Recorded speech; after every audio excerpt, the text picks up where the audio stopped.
woo, that Ted does not mess around when it comes to doing the class. When it's 1 o'clock, he's there. I love it.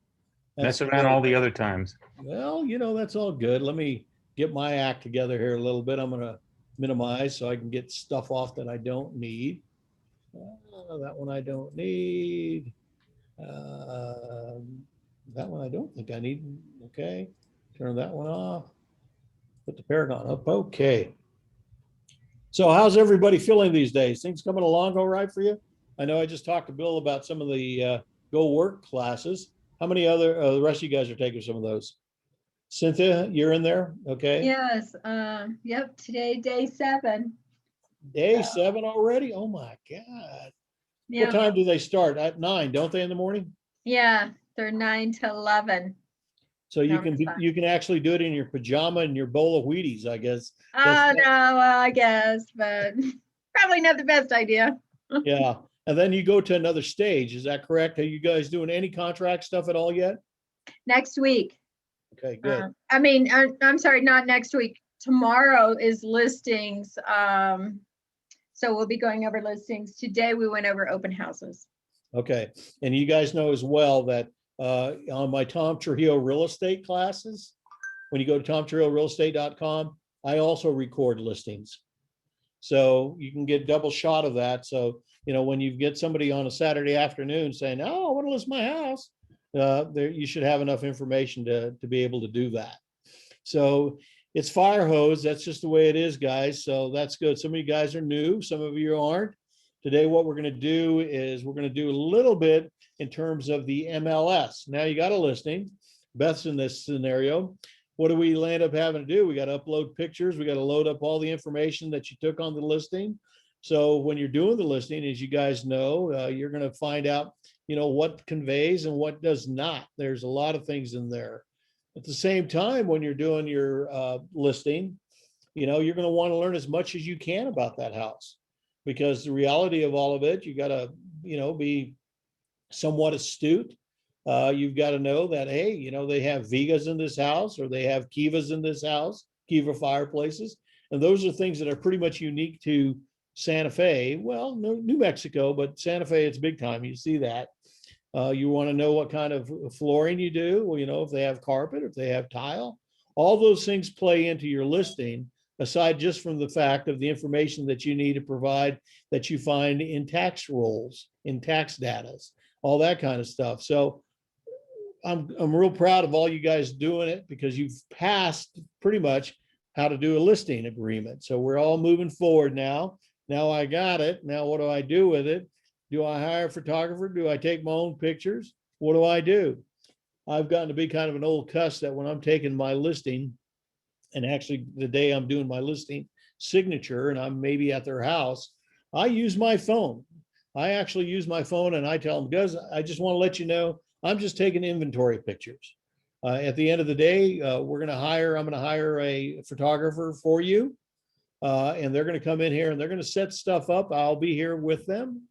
And we're actually going to probably do a little bit of, moving around furniture, a little staging, if you have a lot of stuff. So when the photographer comes, anything that you probably don't want in the picture, you're going to want to remove.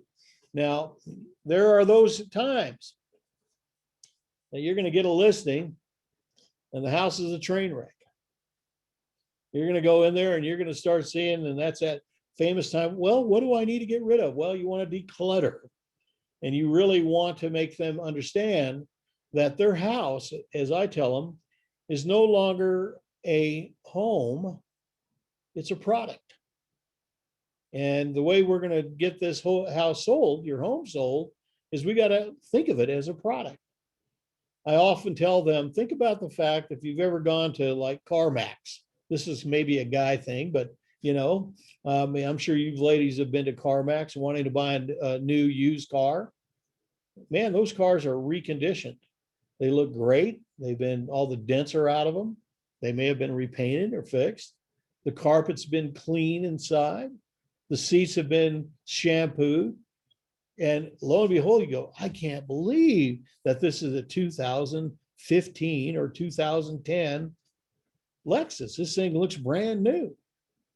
So consequently, we do the same thing when we start talking to our sellers about making their house look really sharp.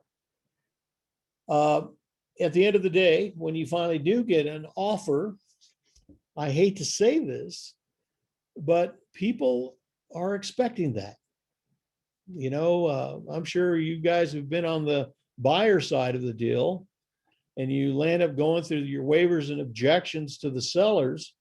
Sometimes you have to pull back those buyers a little bit and say, hey guys, you got to realize you're not buying a brand new house. What you are buying is a nice reconditioned home that may be 15, 20 years old. And in Santa Fe, some of these old classics that you have in Upper Canyon or Canyon Road or around, they're old homes. I mean, my house, I have an old Adobe, and it's pushing 40 years old. Actually a little older because the same age as my daughter. So the reality of all that is that you are going to prepare your photographer to take the best possible photos possible. I get a question a lot of times, Tom, is it absolutely necessary that you take photographs yourself? Ooh, look at Ted, he's already on top of it. Well, if you do take photographs yourself, you've got to be looking at it like an eye of photographer. And most importantly, you always want to photograph that house in a landscape mode. That's not when you walk around with your camera and doing your selfies and taking verticals, because in our environment, it is all landscape. Okay. And it's been amazing for me to watch over the years. And my background was actually in graphics and photography. So over the years, man, I had the best camera I could afford at the time, be it a nice Nikon with a wide angle lens. I had good lighting situations. So I used to do that a lot. As time went on, even the equipment I had was not as good as the equipment that a new photographer will get. And photography, it's not all that expensive. I've seen prices. I was hiring Katie for a little while at $225 to take, 30 some odd pictures. There's other photographers who do it for that or less, and depending on the product, So I can't tell you guys, but I highly recommend that you hire for a professional photographer. It's going to save you a lot of time, because when you take your own photos, and I learned this the hard way, man, I'm in there doing Photoshop. I'm cleaning them up. I'm lightening them up. I'm doing all these things. And before you know it, I'm spending my time being a graphic artist and a photographer than I am being a realtor. And that's who we are. Stay in your lane. That doesn't Tom? forbid you. Yeah. Can I ask real quick, who generally pays for the photographer if you get it professionally done? Normally, in my case, I always paid for the photographer. That was my service. Now, that doesn't Gotcha. mean that your seller can't, and they may. You can ask them, but I always use that as one of my items of value. We talk about that on occasion, and one of my value points is that I'm going to take your listing. I'm going to take great photographs because I want control of those photos from my photographer, because I'm also going to be kicking them on over to Ted to make me a brochure. There's other things that you might do. You might be uploading to a single site website. I used to do that. So whenever I took that listing, people were saying, well, why should I hire you versus hiring somebody from Sotheby's? Well, first of all, I do this all professional photography. I pay for that. I will create a single site website for you. I prefer doing that. It was always one of those that you could put a domain, 1677sierragordo.com. And so whenever I was doing stuff on the social media side or e-cards, I would always say, go to www.1677sierragordo. And if I had a writer on my sign, I would also have www.1677sierragordo.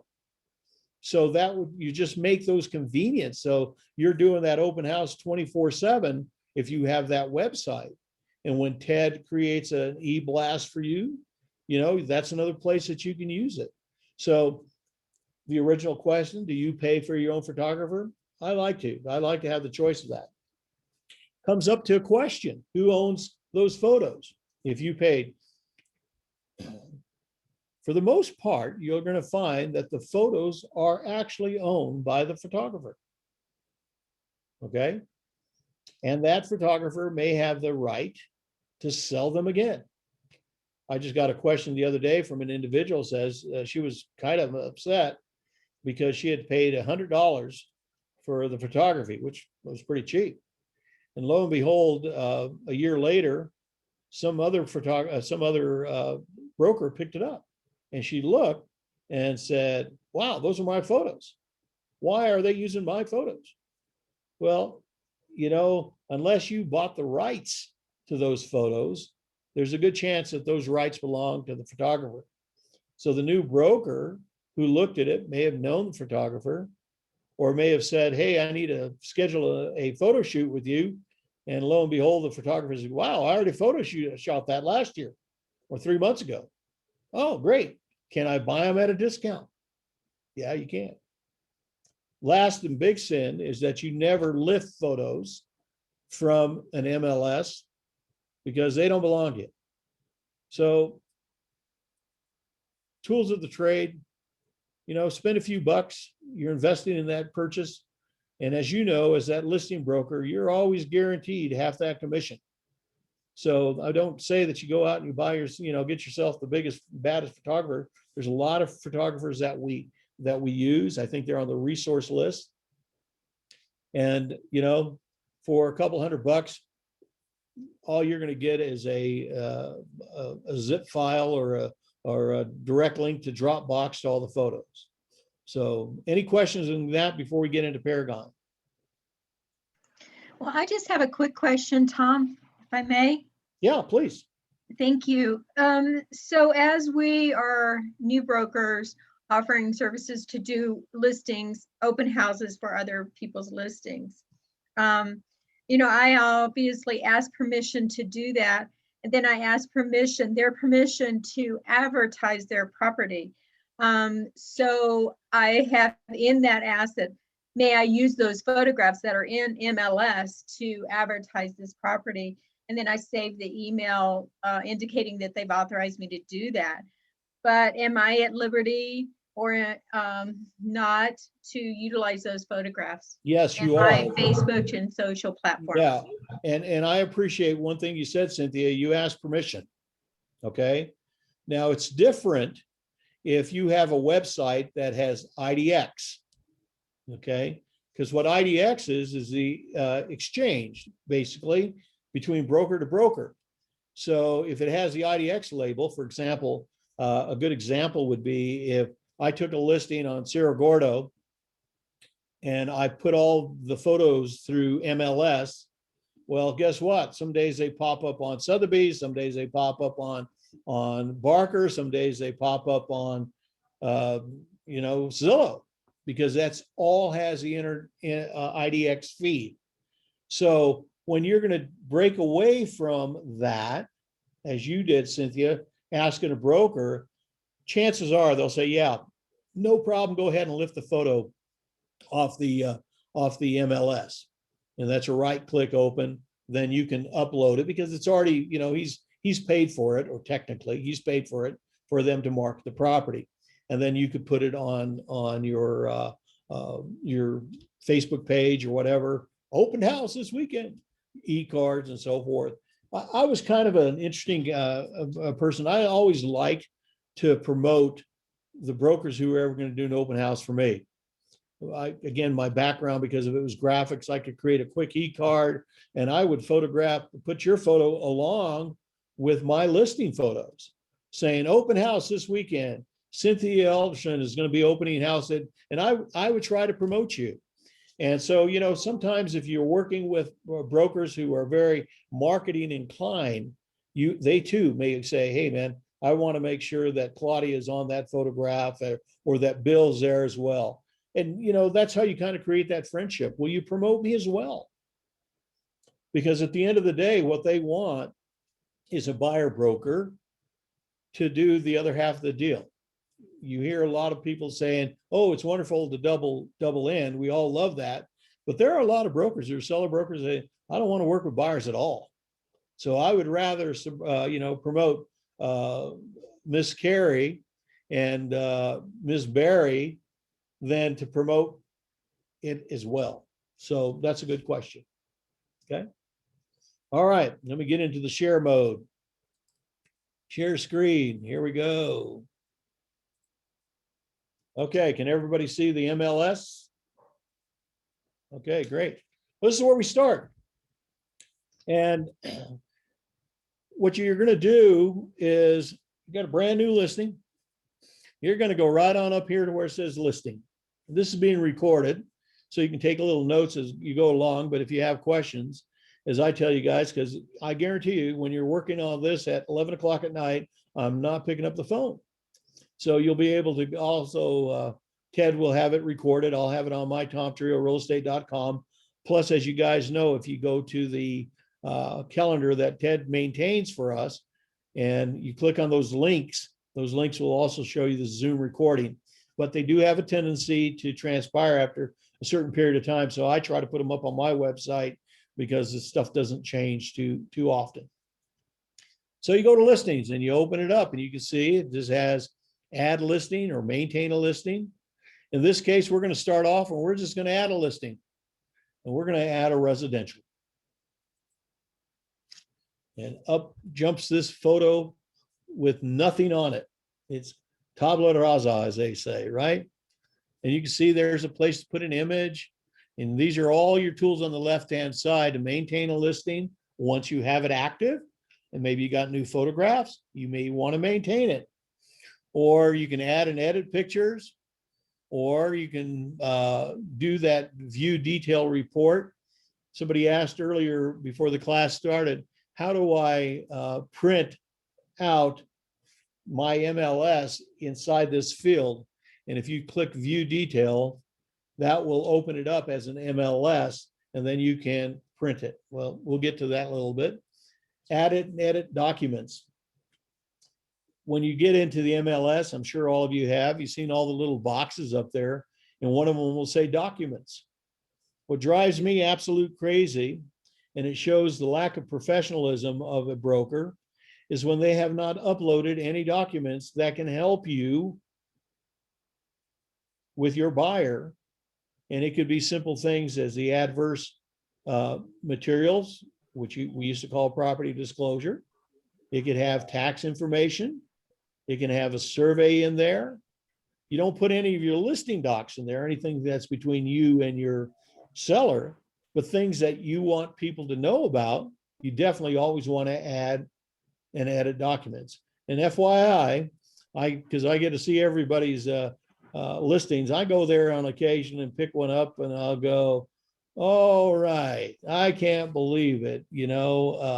At this point, you guys got a beautiful thing up there, and doggone you, Dan Kaufman, how come you didn't upload a property disclosure? So I keep an eye on it. It's not a mandate. Not me. I know, Danny, I'm just picking on you because you upload everything. But I'm just saying that the more you give the potential buyer's broker, wow, just think of the information you have, your tax levy, all these things in there. Okay, we're going to move down. And you can even, when you're maintaining it, you can add an open house. There's a lot of things you do on the upfront that you can also do when it's listed. But let's just start off here. You can see that it's a new listing. It's a residential because that's what we selected. The status. When you first start off with it, you're going to always save this as a partial listing until you're ready to go active. Okay.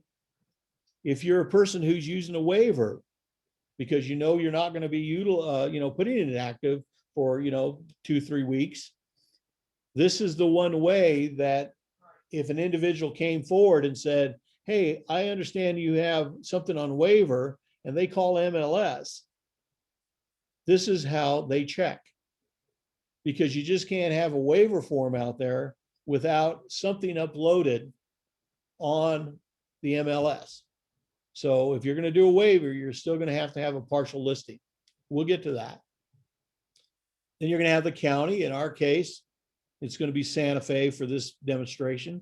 But I also like just to point out these little magnifying glasses because they make your life real easy. And if you click on that, up will pop up every county in New Mexico. Why?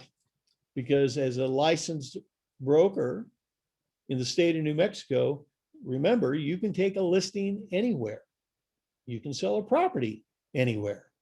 Now, you may ask yourself, well, I really don't want to sell up in Farmington. It'd be better for me just to send it off to one of the people up in Farmington and get a referral, or somebody down in Las Cruces or Colfax County or wherever. But for our conversation, we're just going to list right here in Santa Fe. And I'm going to just click on it. And I'm going to hit the word save. And there it is, Santa Fe County. Easy, easy peasy. And pretty much all of it. I always say the tax parcel is the trickiest part of doing a listing. And it's because in the recent, I don't know, maybe in the last 6 months or so, they now want the tax parcel to be linked to the tax parcel so that when an individual clicks on it and it says tax, it takes them actually to a page like this to the seller of all the tax information on the people.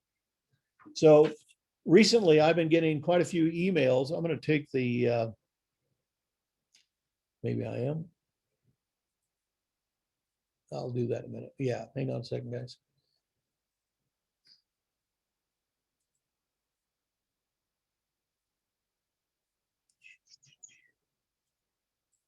Bear with me. Okay. Okay, I'm back just to the office. Sometimes when you're holding stuff up, it gets a little funky. So they wanted to link back to this page. So now they're requiring that we have that link. And this is the trick. And this one is the one that people get in trouble and they get the little nasty letters from my friend Aggie over there saying, hey, Suzanne, you did not properly link this back to the MLS. I'm going to show you how you do it. If you click on tax parcel, you'll see there. Right here, you're going to see up on top a little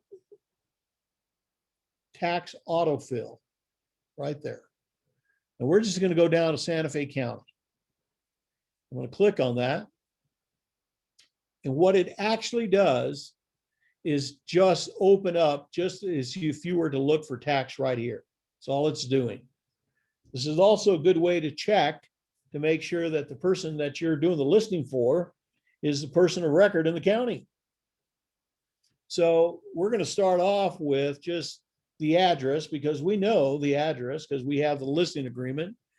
And that's acreage. I'm going to go right here to street number and I'm going to put in 1677.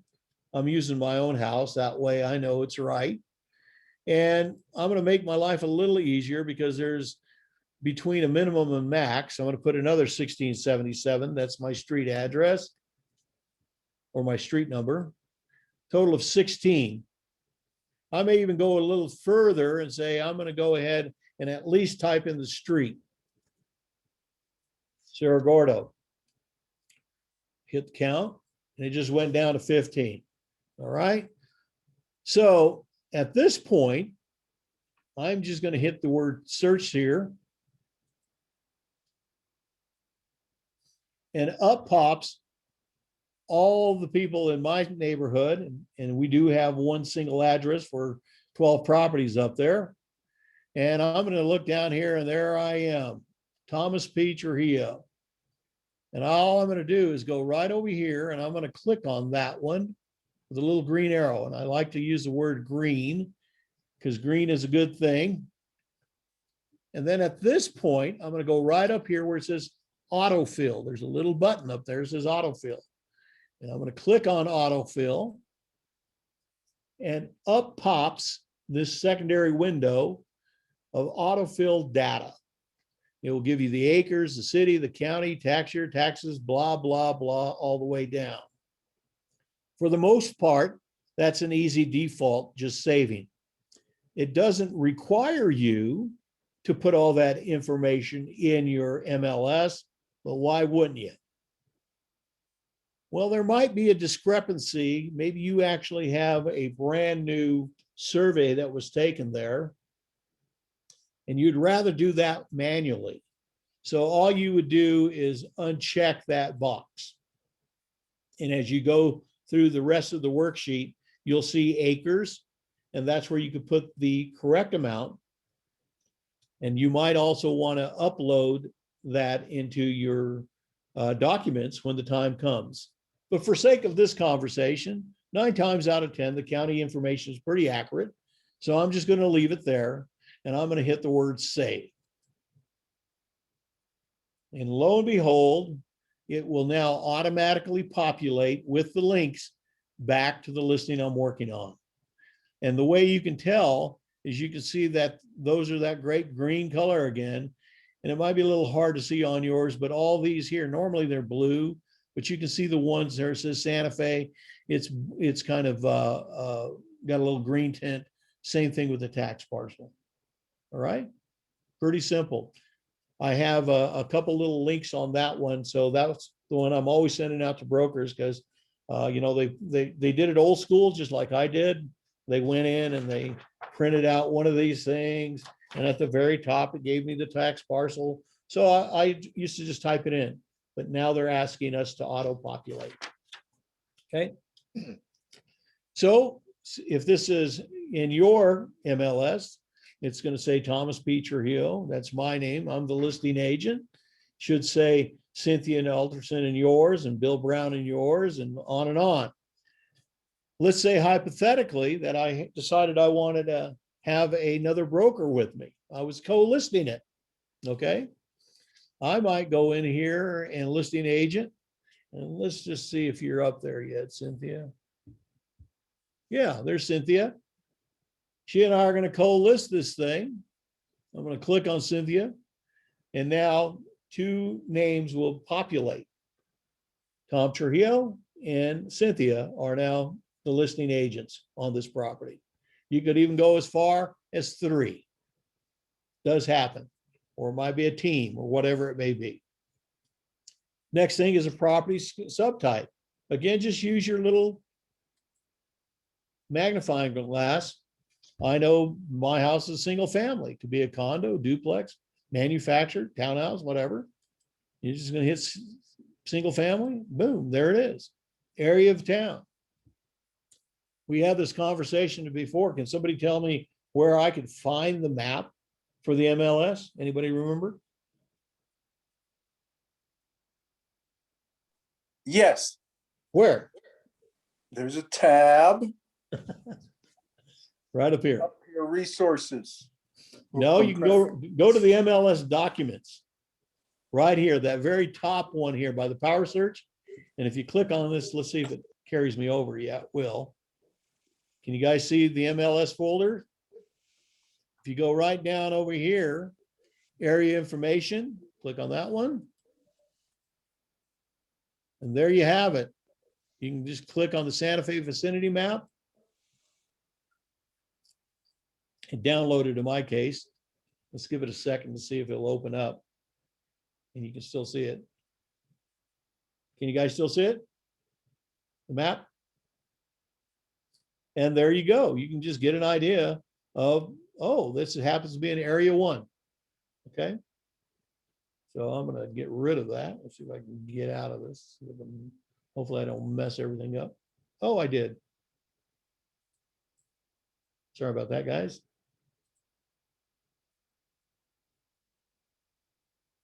I lost it. Bear with me. Let me reduce myself. Too many windows opened up. My apologies. I should have taken care of that.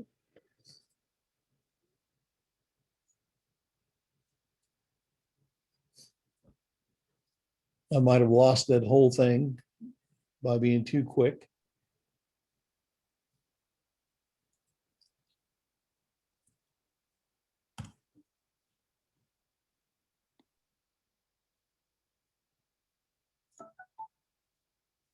Okay.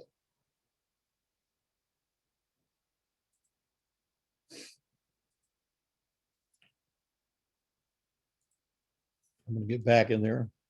If you guys are gonna be lucky enough to get a quick little refresher on that. I'm gonna go back into listing. I'm gonna go residential. I'm gonna go back to tax parcel. I'm gonna go to Santa Fe County tax autofill. I'm going to write in my address 1677, again 1677. I'm gonna go up to the little search area. I'm gonna find Thomas Trujillo. That would be me right there. Green check mark. I'm gonna autofill. And I'm gonna say, okay, we're back to where we are, with the exception of the listing agent. So we're gonna go back down here. We know it's single family. We know the area is 1. And again, we're back to where the green was. I happen to know that all those properties up there, they actually have a unit number, because I'm 1677 Cerro Gordo, unit number 11. Then we're going to come here to validate map. This is a good one. Click on that little thing. And it's going to open it up to the area. And I go, yeah, that's exactly where my house is. I can see it. Be careful when you have this zoom button here, boom, boom, and a zoom out button. Don't get too close to this, and I'll tell you why in a minute. I could just do that and it would show, but you probably have all opened up in MLS and all you see is this. Well, that indeed is the property.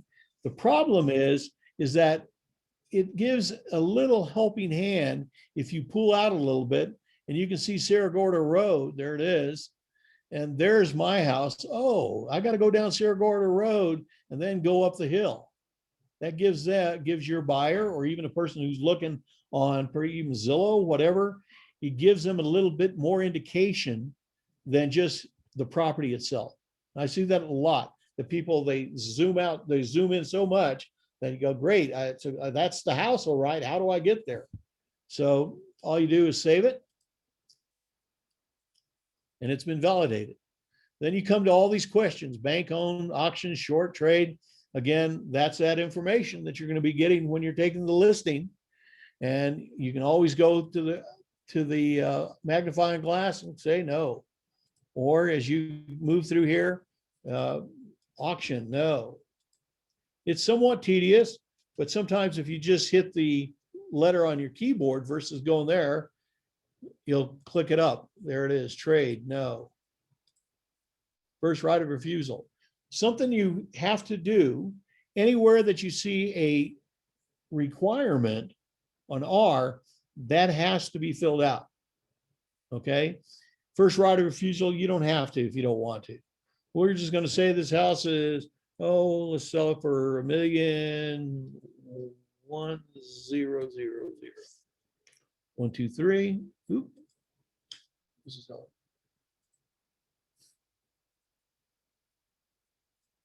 Let's do this. 980. We'll sell it for $985. The wife wouldn't be too happy. Then you got the listing date. Now you can put in this listing date, and as long as you save it as a partial, you can come back and change it later. But say conversation, we're just going to go to hit on the little calendar, and I'm going to go ahead and I am going to list my property on May the 3rd. And I've also communicated to the owner of the property, and they'll say, you know what, we're going to give you 6 months. So there's the listing date, right? There, 1 month, 2 months, 3 months, 4 months, 5 months, 6 months. And I said, okay, we don't have this thing sold by the 29th of October. We'll have to renegotiate. Then these tabs open up, as you can see. There you go, bedrooms. I know that this happens to be a 4-bedroom house. I know that there's a total of, let's see, 3 full baths. There's no 3/4. There's no, and you have to fill it out. because it's required, 0. There's no half bath, 0. Off-street parking, I don't care. Yes, you can see right there. Garage spaces, I've got 2. Levels, this is a good one. Because you can see a single, split, or 2-story. All right. I'm just going to go to that thing. If I get confused, I'm not sure. Does it have interior steps? Yeah, it does. And does it have a fireplace? Yes, it does. Oop, oop.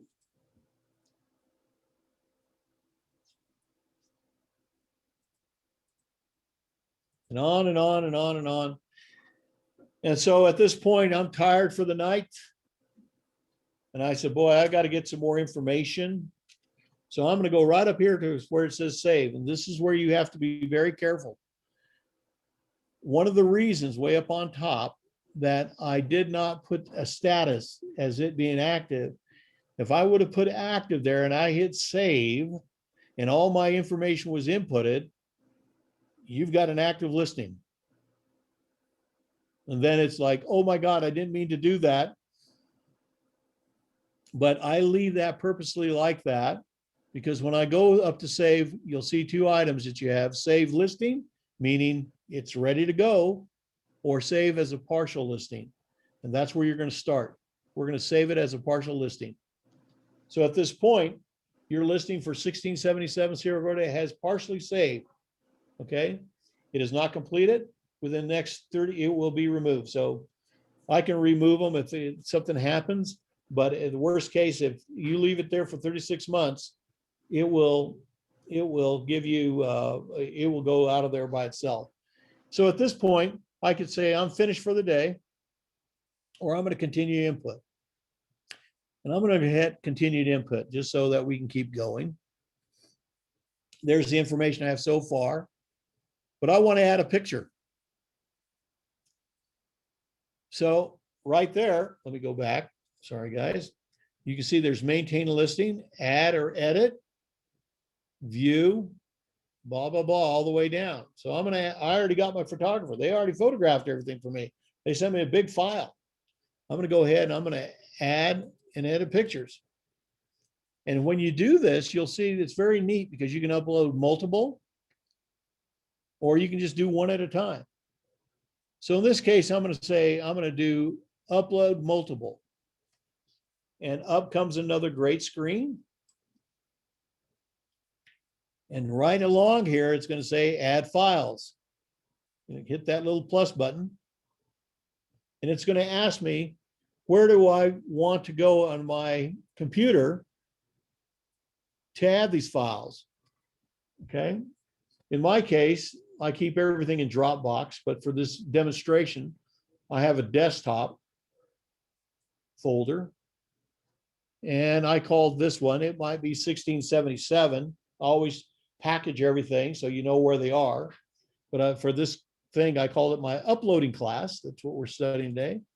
And I opened it up, and then there is raw photos. Can you guys see that little window? Okay. And in this case, I'm going to try to upload multiple. And in my case with the PC, all that is click and then hit the shift key, and I can upload multiple ones. Okay. Same on a Mac. I'm sorry? Same on on Mac? Okay, thank you, Ted.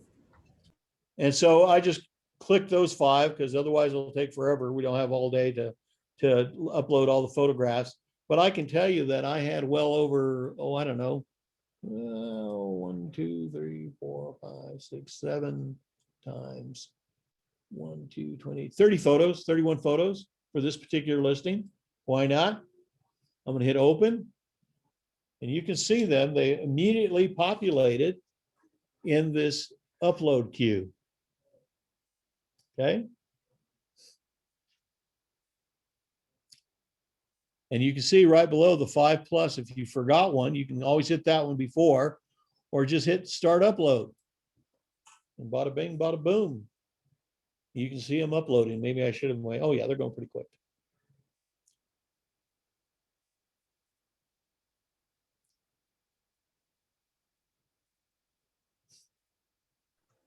Tom, while those Tom, are I have a opening- question. Yes, go ahead. When you've sold a property, do you usually take photos off? I see that some people do that. Yeah, you can. And it's probably a good idea in reality, so you don't ever tempt anybody from wanting to lift your photos. As a practice, I probably never did. But that's really kind of on the eyes of the beholder. The situation that I talked about earlier today about a broker being upset that they were using the photos, that could have been eliminated perhaps if they would have removed them. But for sake of my conversation, no, I never really did. Okay. There was another question? My question was, if, when you have the listing and you don't have a waiver, is it required to upload and make active within 24 hours, or is it 48 hours? Which is It's it? anytime you get a listing with or without a waiver, you have, I think it's 24 hours, yeah, to get it Okay. up. Is that right, Sandy? I can't remember. I think it is. Well, let's double check I'm on not that. sure. I'm not sure either. It's 24 or 48 at the very least. So, that's where the waiver comes into play a lot of times. And in the old days, we did waivers strictly because we didn't have the photographer lined up. So there's a benefit of having it, doing it as a partial listing with a waiver. Okay. So at this point, I've got 1, 2, 3, 4 photographs up there. That's great. I'm still on the add and edit. I'm going to go ahead and click one more just because I go, oh my God, I'm going to have to add another photo in there. And it's very simple. You can just go back up here to add multiple photos, add a file, pick another photo, and upload. So that's even when you're maintaining your listing, okay? And one that I see right now is, guess what? Flowers are blooming. So if you have a listing that still has snow in it, okay, then I'm telling you, you're not looking too professional. Okay, so always pay attention to the photos you have. Plus, the other thing is believe me, your buyers or your sellers, they're looking on Zillow, they're looking at their house, and if it's looking like it still has snow pictures, what does that say about you, right? All right, so go ahead. Can you list one listing under 2 different categories? Like, for example, you have a farm and ranch, but it's also a residential, or it's a lot as well? Yes, you can. Okay. Okay. Thank you. So one of the things somebody asked, how do you do a printout of what you have so far? If you go to the next one, it says view detail report, just click on that. And we know at this point that there isn't full blown, we're not ready to go, but you may need it to show it to your client to say, this is what I have so far. And you can just do that and just hit the word print. And it's going to print wherever you're printing. And there it comes. This is over at our office here. I'm sorry about that. So that you can print before you even have it completed. All right. So I'm going to go back to the maintain listing. There we are again. We can see our one photo. We can see all our information that we have. Okay. And now I've said to you guys, I know you guys are all good brokers. This is still in the partial listing. I'm going to add documents. And you're going to go right below here to add and edit documents. There you go. Same thing as the photos. You're going to go right up here, add new. And you're going to have to find it in your folder. I'm going to say choose file. I know for a fact in this scenario, let me get to it. There's my folder uploading, my uploading one on the desktop. Remember I told you that? There's my uploading class. Maybe it's 1677, the name of your property. And I've got the property disclosure in there and a tax levy. So I'm just gonna do the tax levy first. And I'm gonna name this, the description, tax levy. And you have a choice at this point to make it public, which is emailable, or not. So that becomes a judgment call. In my case, I think I'll let the people see what taxes look like in Santa Fe. And I'm going to save it. There you go. Next one I have, add new. This would be, I'm going to choose a file. This is an old one. So at this point, I have a property disclosure. We now know it's adverse material. So I might even name it correctly, thinking that I have the adverse material disclosure.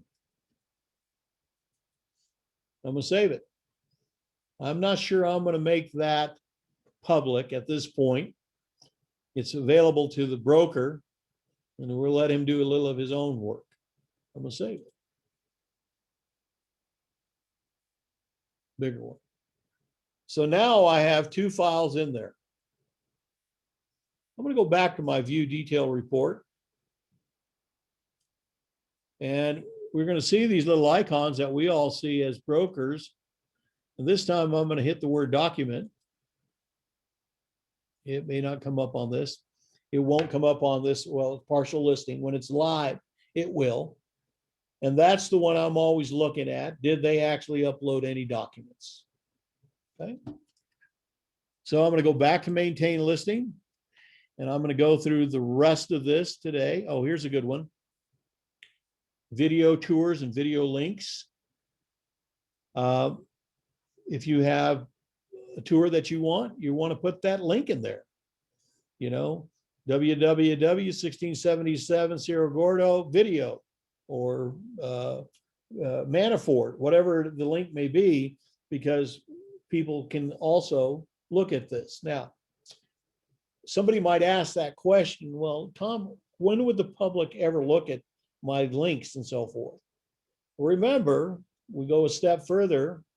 You're now put on your buyer's broker's hat. You've now created a cart for your clients of available properties through the collaboration system of Paragon. So your people are now getting listings, the client level listings of things that are populating. And yours now as the seller's broker meets that criteria. And maybe Sandy, who has the buyer broker doing a collaboration, she's sending these listings and they're clicking on those links now to see it. That's why you want to have that information in there. You're going to go down through all these tabs, as we talked about. You're going to fill them all out. You're going to who the listing broker is, blah, blah, blah, all the way down here. You're going to get to this one here. Oh, you see this one here, owner's name. You may or may not want to fill it out. It's not a required one. I personally do not fill them out. I don't need to have the neighbor know what the name of the neighbor is that they never met, but they'd like to cut a deal. Directions of the property, give good directions. I always do good directions because even when I populate this as an open house and somebody looks, they're going to see that they go down St. Francis, take a right on Zia. They're going to go all the way down Zia till they take a left on, Reyes de Luna, and they're going to take a right on Pacifica Street and fourth house on the right. Or hopefully you'll have directional signs at the same time. There's your legal description. You don't have to worry about map book anymore. We used to have to use it.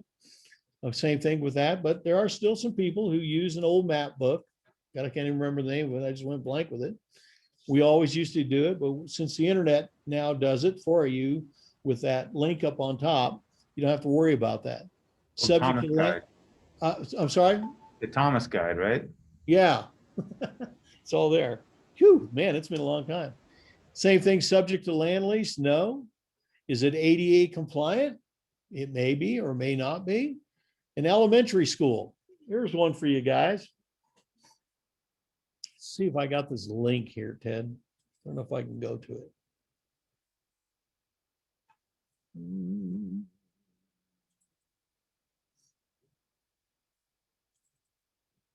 Are you able to see that? Or are you guys still looking at MLS? MLS. Okay, I'm gonna unshare for a second. If it, yeah, if it's in another window, you could drag it into there.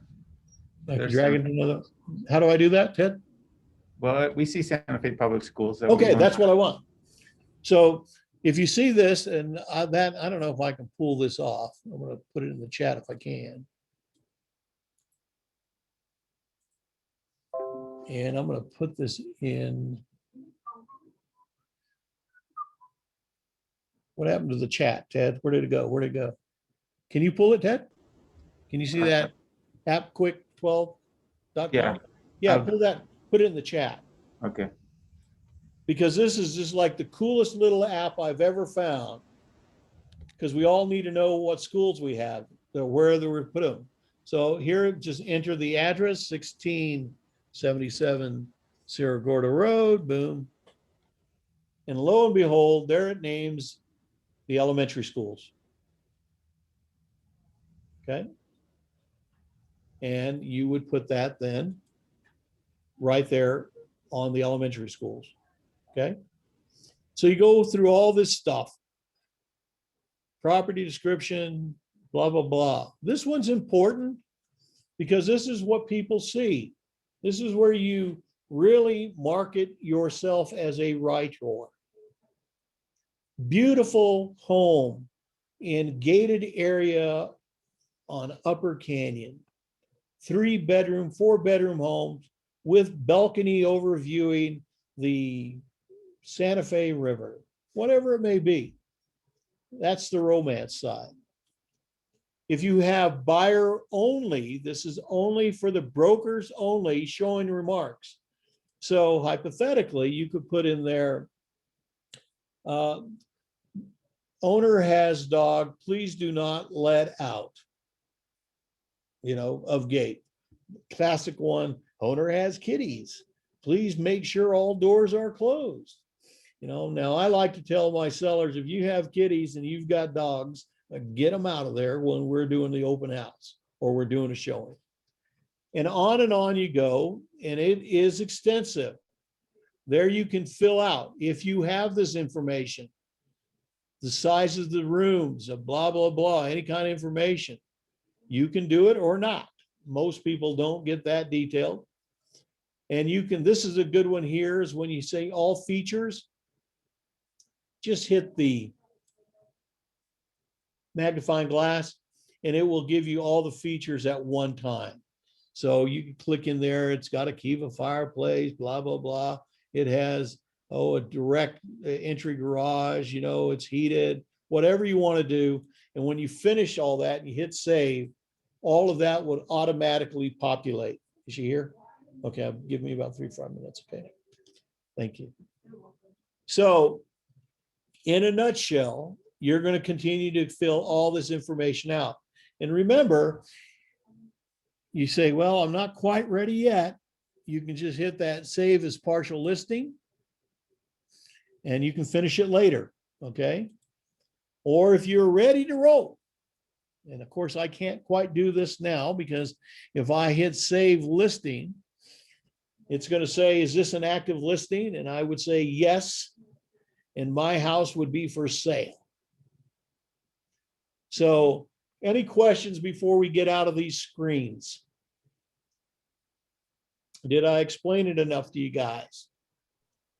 Okay, I have a question. sure. There was one section back there where the boxes were automatically filled out, and I think it has keep going. There's like about, keep going, stop there, yeah. Okay, Right there, where it says publish to internet, publish to VOW, show address on VOW, et cetera, et cetera. I noticed that those were, when you went through here, they were already yes, yes, yes, no, no. Was that automatically the way? that's the way mine was set up. Doesn't necessarily mean yours is, but if you do not have a vow, which we do not have, just put the word no. And What does that's that what we'll- VOW mean? virtual offer something or another. In other Okay. words, people can give you a virtual offer that we do not have the capacity of dealing with the MLS. I'm surprised that mine even said it there at this point. It So should all say those VOWs should say no, is what you're saying? correct. Correct. Okay. And you'll see that when you hit the first one. Okay, let me go back to yes. If you wanted to, you can go no, no, no, no. You show address, no, you can back up through it. Okay. All right. Oh, this is a good one. Listing broker is. What are you? Transaction broker. Look what's only there. You can't even put the word agency in there anymore. And on and on. Fractional ownership, that's if you're doing a condo. There's a few in town. Lead-based plaint disclosure. If we know if the property is 1978, right? We say it's before 1978, what should be in your documents? Right? Your lead-based paint, because that's a critical one, because technically the buyer's broker cannot make an offer without that one signed first. We've been through that. And if you happen to be, Tom, one more thing. So when we're talking about the bedrooms, so we're still not supposed to refer to master bedroom. It's supposed to be called major bedroom or? yeah, there's a couple names that they're using these days, but master bedroom is no longer politically correct. Primary bedroom is what I think they call it. Owner, New Hey, Mexico. Tom, can I ask just one quick question? Sure. When it says, if you scroll up and it says publish to internet, is that where it's automatically, or does it automatically then get populated to things like Zillow and Realtor.com, or is that a whole separate setting? That is correct. So, you Okay. can see that. And this is a good one. Some people like to make sure that if it is going to be uploaded on the internet, you can see down here, yes, without the address. I suspect as time goes on, we're going to see more and more people requesting that. Okay, good questions. Hey, Tom, I'm here. quick one. I have to jump off. I have a community services meeting coming up at 2:00. So, but I really quickly just wanted to say thank you. And for those of you who, if your heads are spinning with this and you're like, oh my God, I'll never get it. I remember that. And in my third year, having done, 20 of these now, and I did them for a broker, it is so nice to have this where you can just go back to it and go back to it. And Tom's going step by step and you'll get it and you'll be comfortable with it. And then the only other thing before I jump off, I use a staging consultant. She's a friend of mine. And I bring her in, I pay her. And she goes around, instead of me saying, get your uncle's picture off the wall and insulting them, she says, this is the fastest way to make your house sell. I'm going to make this look, like somebody could adopt it. At any rate, Tom, I got to go and thank you so much. To the rest of you guys, this is good stuff. All right, Danny. Thank you, buddy. Go Thank get you. another listing. All right. So that's all of it, kind of in a nutshell. There's other buttons you should play with. I think Dan makes a good point, guys.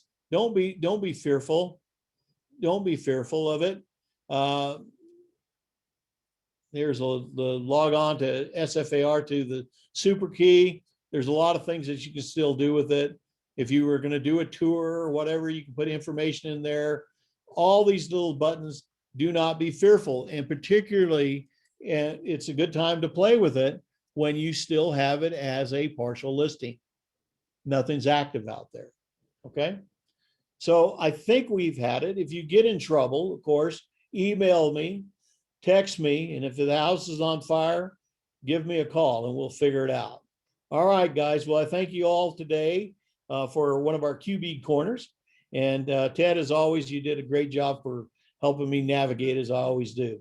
Okay, guys, we'll see you maybe at 3 o'clock today in our regular 3 o'clock roundup, okay? Everybody have a good day.